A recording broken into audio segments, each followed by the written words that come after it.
are watching MDN Teleradio.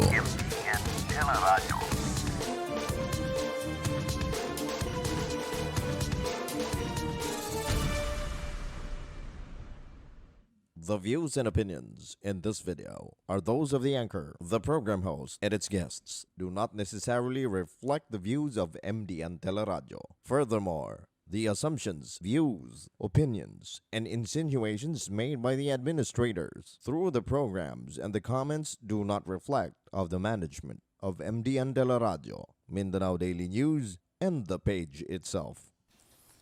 Hello!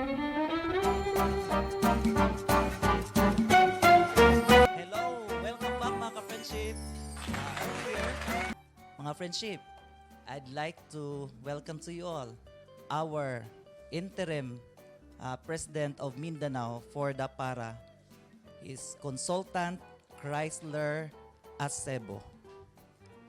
Good morning! Hello, Engineer. Can you hear me? Engineer ACEBU, I can also call him ENP CHRYSLER, Appraiser CHRYSLER, Broker CHRYSLER. Yes, hello.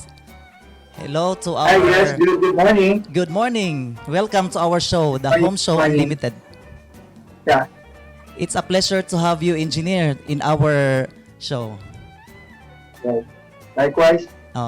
Because mga ka-friendship, the association, this organization is very active also nationwide. So I present to you here the interim president of the Para, Philippine Association of Realty Appraisers. Hello, Engineer. Hi, yes, good morning. Yes, Good morning. can you tell us about this organization? Well, para in Cagayan de Oro, we started in the early or the late 90s with under the leadership of appraiser Cecilia Roa. I actually joined them in 2004 right after I got my license, a real estate appraiser's license with the BPI then. Yes. But it has not been active for a while. That's why after a series of meetings and discussions with other licensed appraisers in Cagayan de Oro, they were asking me to organize a para chapter in Cagayan de Oro. Wow.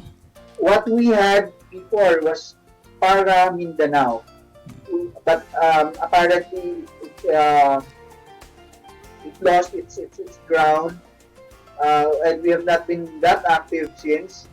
So I am now tasked to register or to activate the chapter in Cagayan de Oro and North Mindanao, practically for a new Para chapter. So I'm in contact with our national president, Emeritus EMER Gonzalez, our national president of Para for 2020 and 2021, Para year 2020-2021. So I have the honor to introduce him. In fact, he's our main speaker here. I'm just here to actually introduce Mr. Emer Gonzalez. Sige. He is a dear friend of mine, a colleague in UCTD and in Digital Development Corporation back in 2010. So, Herbert? Yes. CC, So, our guest, like mga ka-friendship, like what had Sir CHRYSLER told us that he is the national president of the Para. But for us to know also mga friendship, I'd like to share this to you that the numbers of real estate appraisers nationwide, because I also have my research, that they are now 10,487 members in the PRC, no, for the appraisers, real estate appraisers. So yes, again, Engineer CHRYSLER, our interim president, and let's welcome our national president in the Para. So to add additional, this Para or Philippine Association of Realty Appraiser is a premier organization duly licensed real estate appraiser. So Our president is a licensed broker, a licensed appraiser, and also a licensed environmental planner. So please help me welcome our national president, ENP, broker appraiser, EMER F. Gonzalez. He is also live Zoom via Zoom. Hello? Okay. So while waiting, Engineer Chrysler, can I ask you about Nana sister? Hi, Emer. Yes. Hi, Emer. Kamusta ba? Okay. Yeah. Hello, Sir Emer. Early in the morning, nagtawag siya sa ako for this. Salamat kayo. It's a pleasure to have the PARA Association in the Philippines na welcome kayo mo sa atong Home Show Unlimited. Hello, Sir Emer. Can you hear me? Yes, yes. Okay. Hi, bye. Okay. Okay. Can you share to us this organization so all in Cagayan de Oro City, Northern Mindanao, and the whole Philippines are watching our show. Wait, I'll just turn up your your Facebook Okay. Live. So for those who are watching us right now, mga real estate appraisers, real estate brokers, real estate consultant, and real estate salesperson, this conversation that we have right now will add to our knowledge about the Philippine Association of Realty Appraisers. Yes. Hello. Our National President, EMER Gonzalez. Hello, sir. Hi. Yes. Hi, good morning. Good morning, Herbert. Good Yes. morning, bye, Chris. Hi, bye. It's an honor being invited here, no? I feel like at home. Yes. Welcome to Cagayan de Oro City. You, Herbert, ENP rin, Yes. ENP ka rin pala, no? Oh. And I'm watching attorney Wally Alcantara. Yes, Aribap. That's time. We were together in Dumaguete conducting CPD. In the National Convention? Yeah. No. It's we were conducting Okay. CPD seminar. So, hello, sir. Can you tell us about the Para National? What are the activities of the Para Association? Okay. Wait. Okay. Para stands for Philippine Association of Realty Appraisers. It holds office at in Makati City. It has about 500 members, but only 300 are active, no, meaning they are regularly paying their dues, no. So normally, para sa services that we offer are we conduct webinar or CPD seminars. It used to be CPD seminars, but now it's called webinar, no, because of the pandemic, no. We also offer our services in the revision of zonal valuation nationwide, no.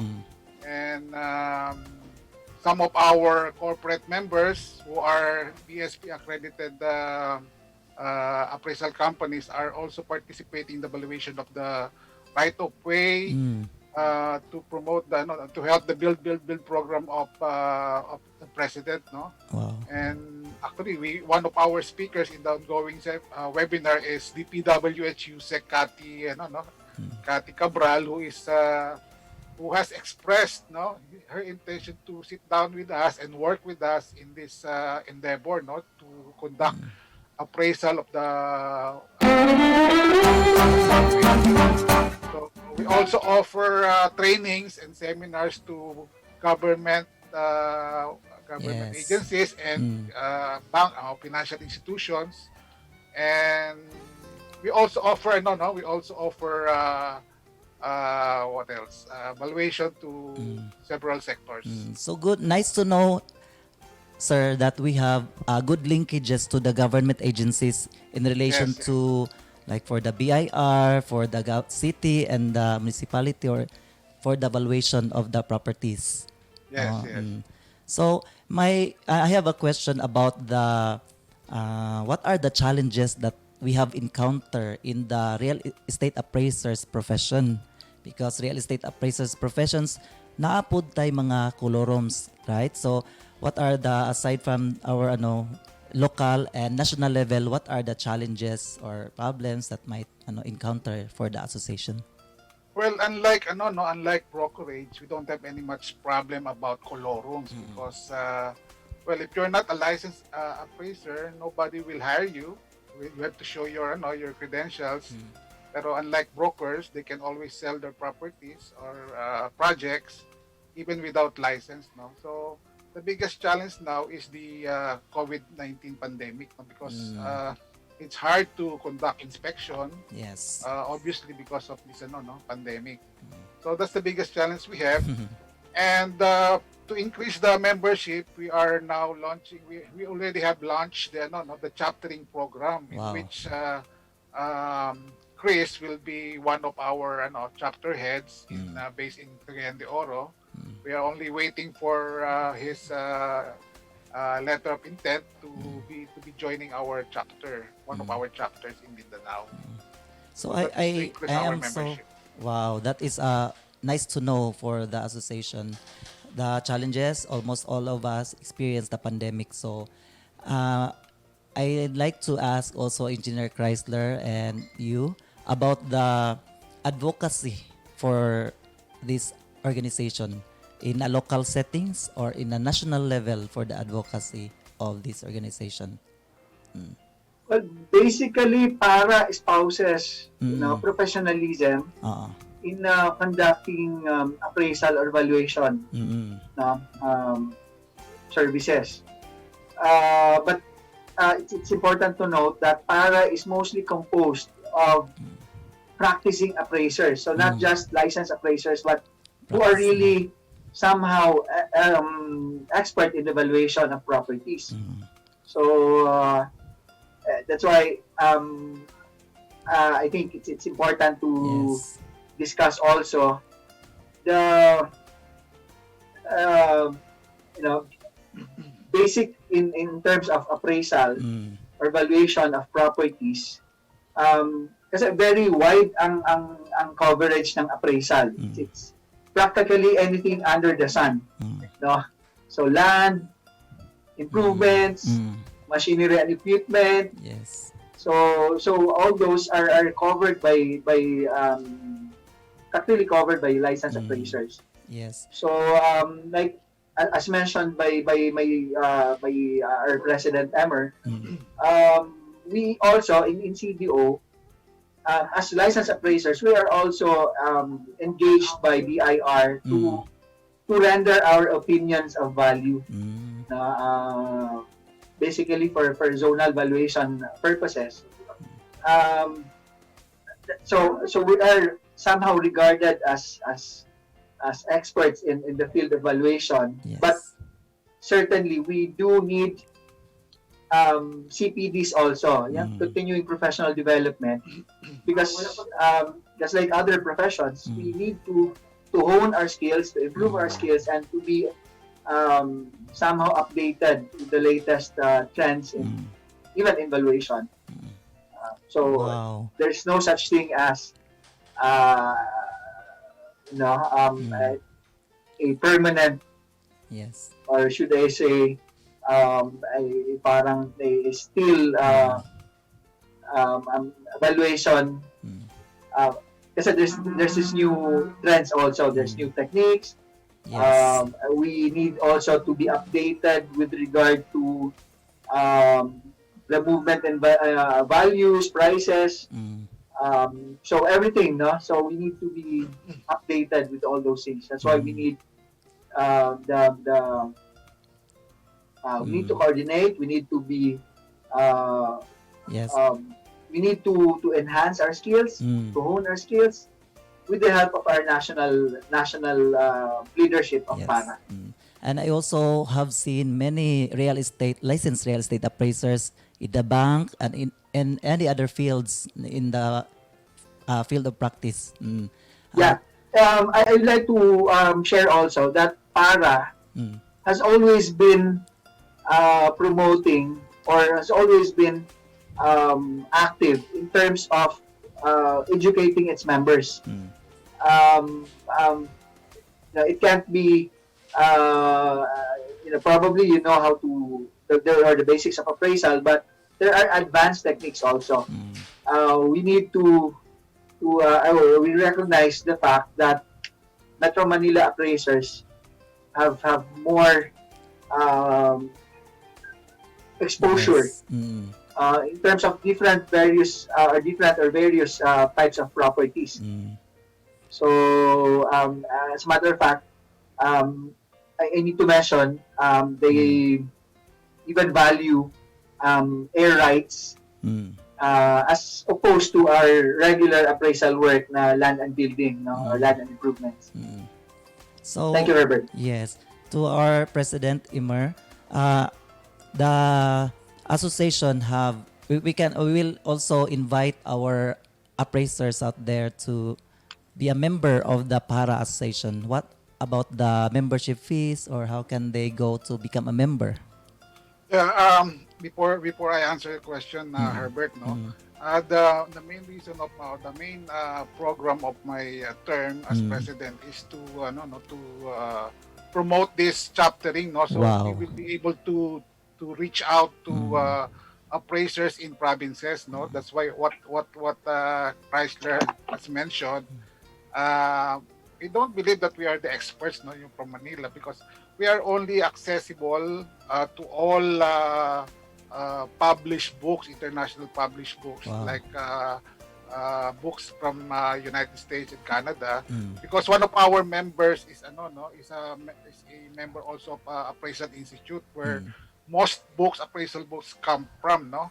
So for chaptering to prosper, only have to do is count 10 members in order to put up another one chapter in the province, and they only have to do is just pay membership dues of 1,000 annual dues and 500 membership fee.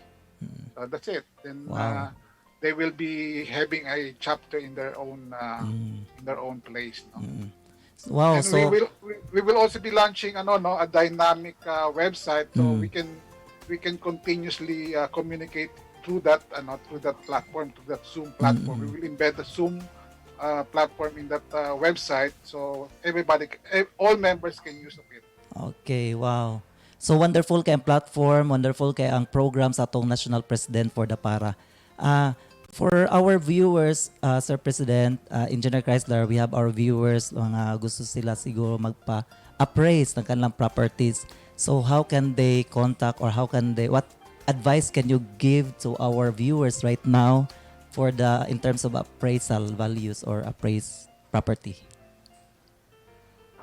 Well, we have a pool of licensed appraisers here. Okay. But once we are officially recognized or enrolled or registered as members of PARA, then we can already publish our names now. And unfortunately, some of us cannot do appraisal work as private appraisers, because most of our members are also government appraisers Okay. or government employees. But we certainly have members who can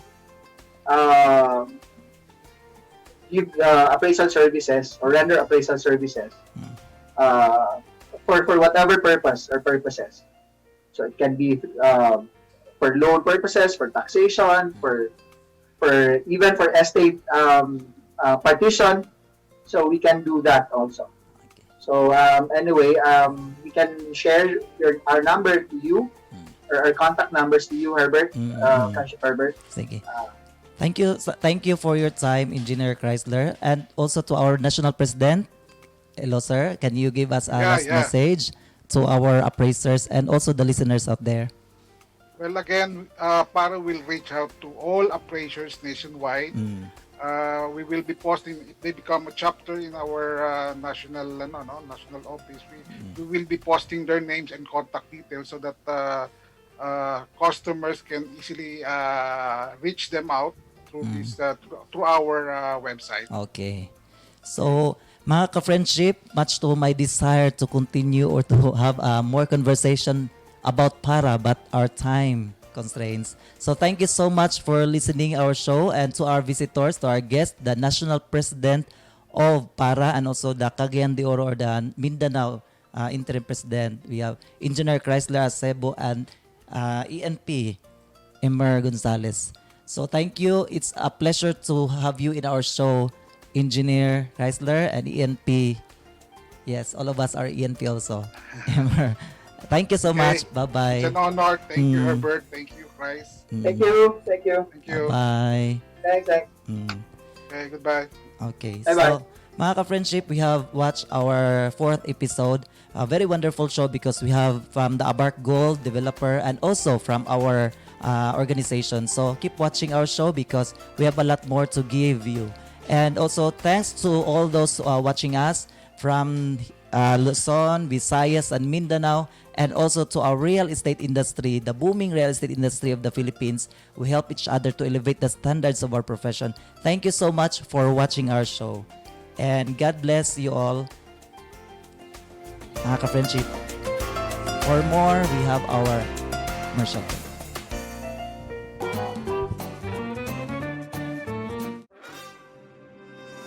Thank you for watching MDN Teleradio. Like and share. Watch us anytime, anywhere.